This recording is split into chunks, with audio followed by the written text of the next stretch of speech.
कि भारत में 14% मुसलमान जो आबादी के लिहाज से 17 करोड़ आते हैं, वो आज पिछले 10 साल में नरेंद्र मोदी की सरकार में अपने आप को एक गैर यकीनी कैफियत में पाते हैं, अपने सोचते हैं कि हमारी शनाख्त को ख़तरा है, हमारे वजूद को ख़तरा है।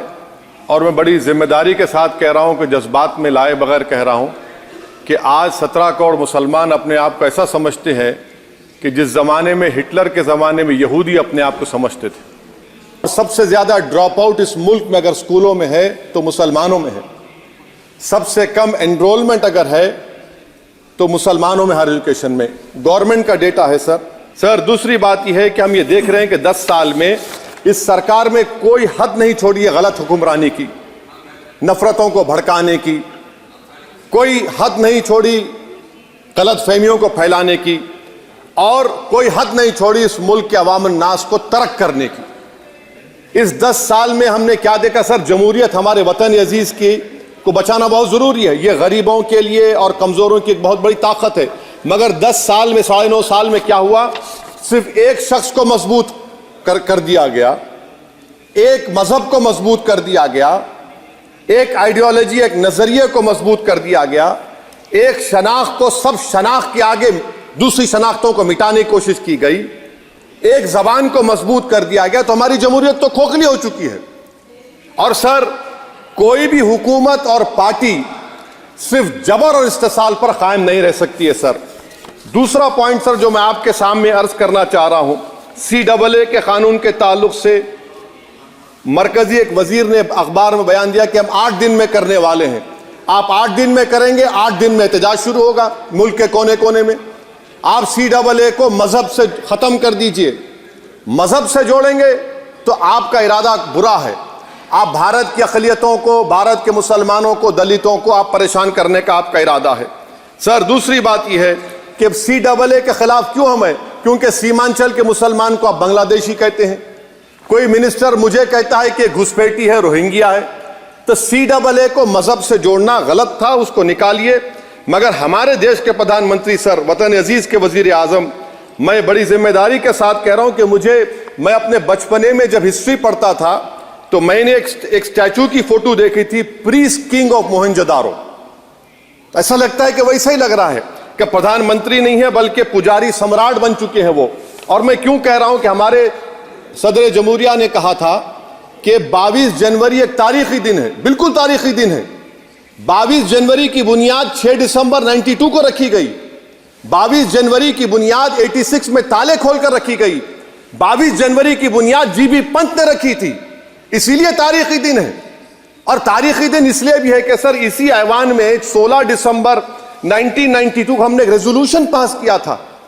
आप बताइए कि आज इस मुल्क में चाहे कोई सेकुलर पार्टी का हो या जो भी हो, वाले सब सेकुलर है, बुरा मैं हूं, किसी में हिम्मत नहीं है कि 6 दिसंबर की बात की जाए। और वो तारीखी दिन इसलिए भी है सर, इंसाफ करने वालों में एक NCLT के चेयरमैन, एक गवर्नर और एक नामजद शुदा रुकने पार्लियामेंट बैठे हुए थे। अब आप बताइए मेरे पास बचा क्या है? बचा यह है कि आर्टिकल 32 बचा है जिसको बाबा साहब अम्बेडकर ने दिया। आज मुल्क के 17 करोड़ मुसलमान भारत के वजीर आजम पर एतमाद भरोसा नहीं करते, बिल्कुल नहीं करते, बता रहा हूं, खुल के कह रहा हूं।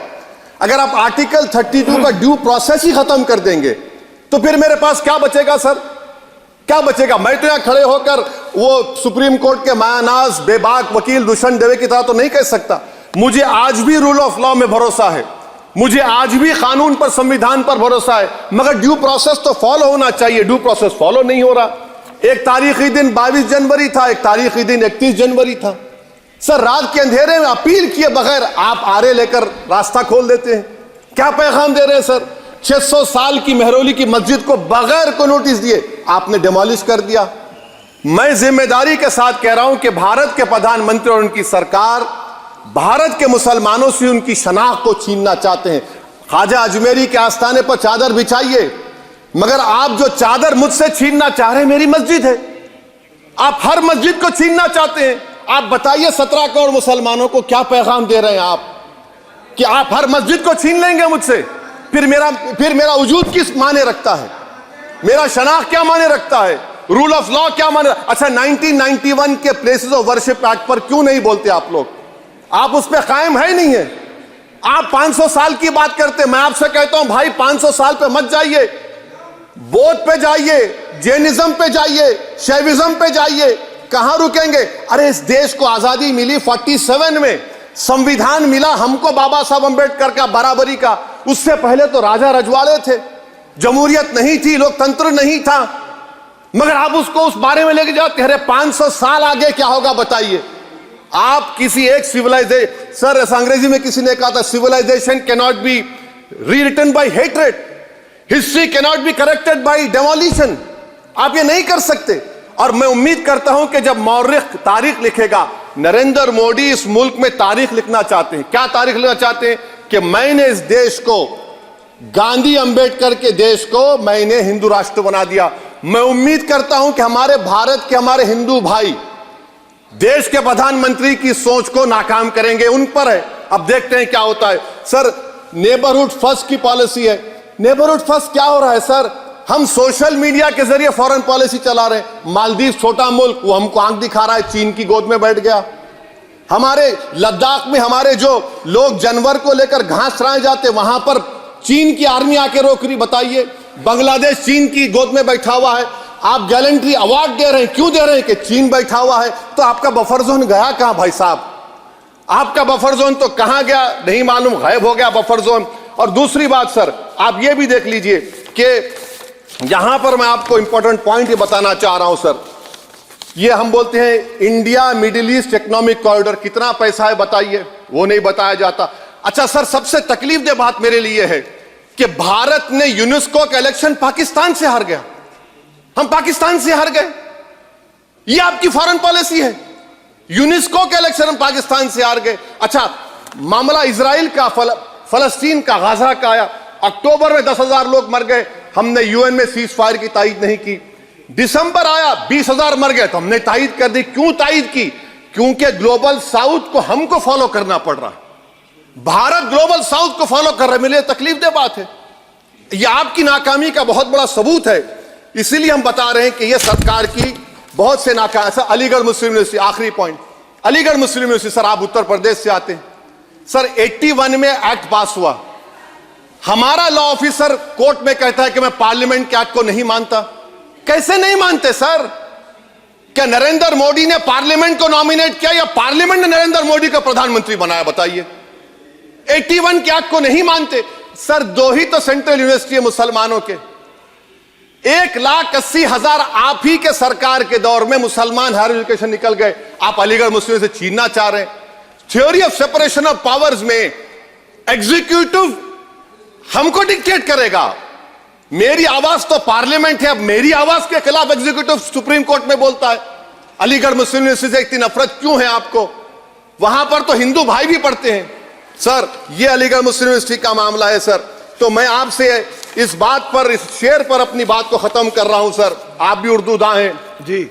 मसीहाओं को जब भी आवाज दी है, अहमद फराज का शेर है जी जी, मसीहाओं को जब भी आवाज दी है पलट कर आ गए हर बार कातिल।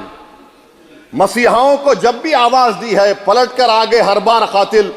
वहां क्या दाद खाही क्या गवाही, वहां क्या दाद खाही क्या गवाही, जहां हो मुंसिफों के यार कातिल।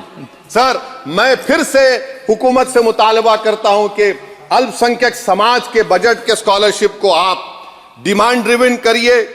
भारत के प्रधानमंत्री प्रधान सेवक रहिए। आप कोई प्रीस किंग मत बन जाइए। आप जीतेंगे, कौन जीतेंगे देश तय करेगा। मगर याद रखिए 17 करोड़ मुसलमान आज गम और गुस्से में हैं और इस बात को महसूस कर रहे हैं, इस बात को महसूस कर रहे हैं कि प्रधानमंत्री को हम नोट नहीं दिए मगर हमारा प्रधानमंत्री है। आखिर ये प्रधानमंत्री 17 करोड़ मुसलमानों की उनकी शनाख्त को कैसे मिटा रहे हैं, कैसे उनको आप मार्जिनलाइज कर रहे हैं। इसीलिए सर मैं उम्मीद करता हूं कि हमारे सेकुलरिज्म जो है वो, मैं पॉलिटिकल सेकुलरिज्म कभी नहीं माना, जो सेकुलरिज्म संविधान में लिखा गया उसकी हिफाजत करेंगे। मुल्क अहम है। वरना याद रखिए आप चुनाव जीते हैं हारे, मगर अगर आप 17 करोड़ एक जनता को आप गैर यकीनी कैफियत पैदा कर देंगे, ये देश के हित में नहीं होगा। बल्कि हम तो उम्मीद कर रहे हैं कि ड्यू प्रोसेस अदालत फॉलो करेगी। अदालत अगर एक तरफा फैसले करेगी तो गलत होगा सर। बहुत बहुत शुक्रिया।